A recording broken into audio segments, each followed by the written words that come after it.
ఎలా ఉంది బ్రో రజాకార్? ఎలా ఉందంటే ఏం చెప్పాలన్నా గూస్ బంప్స్ వస్తున్నాయి నిజంగా. ఈ సినిమా చాలామంది పిల్లలు కానీ చాలామందికి హైదరాబాద్ అది తెలియదు రజాకర్లో ఎప్పుడు దాడి చేశారని. కానీ ఎలా చూపించారంటే నెక్స్ట్ లెవెల్ అన్న. ఇప్పుడు మన వాళ్ళు చాలామంది అంటే ఏ పడితే ఆ సినిమా చూస్తారు కదా, ఇలాంటి సినిమా చూడండి. నేను ప్రతి ఒక్క పల్లెటూరులో వాళ్ళందరికీ చెప్తున్నా, ఖచ్చితంగా అమ్మాయిలు కానీ ఆడవాళ్ళు కానీ మీకు ఒకటే చెప్తున్నా, గవర్నమెంట్ ఫ్రీ బస్ ఇచ్చి చాలామంది ఏంటంటే ఏదో టైంపాస్ కోతున్నామని అంటారు. దీనికి రండి, ఈ సినిమాకి వచ్చి మీరు చూసి ఇంకో నలుగురికి చెప్పండి ఈ సినిమాని ఎవరు ఆపాలి అది అనుకున్నారు. కానీ ఆపాల్సిన అవసరమే లేదు. ఎందుకు ఆపిరు ఉన్నది వాస్తవాన్ని వాస్తవంగా చూపించారు. నిజంగా డైరెక్టర్ గారికి చెప్తున్నా అండి, ప్రతి సీన్స్ ఒక్కొక్క సీన్స్ కానీ ఎమోషన్ సీన్స్ కానీ ఫైట్స్ కానీ వాళ్ళు పోరాడిన యుద్ధం కానీ అసలు గూస్ బంప్స్ వస్తుంటుంది. ఎమోషన్ సీన్లో కొందరికి ఏడుపు వచ్చేస్తుంది. మంచి క్యారెక్టర్ అందరూ మెయిన్ రోల్స్ ఎక్కడ అసలు అరే సినిమా ఏంద్రా ఎటుపోతుంది.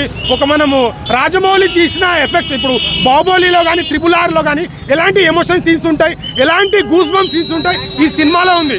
నిజంగా ప్రతి ఒక్కరు ఖచ్చితంగా ఈ సినిమా చూసి ఇప్పుడు అసలు ఈ స్టోరీ పిల్లలకు తెలవాలి. ఏదో మనం తెలియని ఇన్స్టాగ్రామ్లో కానీ యూట్యూబ్లో కానీ ఏదేదో తెలియని స్టోరీ చూస్తాం. ఇది చాలామందికి తెలియని స్టోరీ, నిజంగా ధైర్యంగా చూపించారు. ఖచ్చితంగా చూడండి. సినిమాలో ఏమన్నా పొలిటికల్ యాంగిల్ ఉందా? ఏమన్నా పొలిటికల్ పార్టీకి ఏమన్నా ఫేవర్గా ఉన్నాయా సీన్స్? ఏమన్నా పొలిటికల్ పార్టీకి ఏం లేదు బ్రో. నాకైతే అట్లా అంటే కొందరికి అనిపించచ్చు, నాకైతే అనిపించలేదు. ఎందుకంటే నిజంగా భయపడకుండా తీసిన డైరెక్టర్, నిజంగా డైరెక్టర్ గారికి అయితే హ్యాట్స్ ఆఫ్. ప్రతి క్యారెక్టర్ అండి.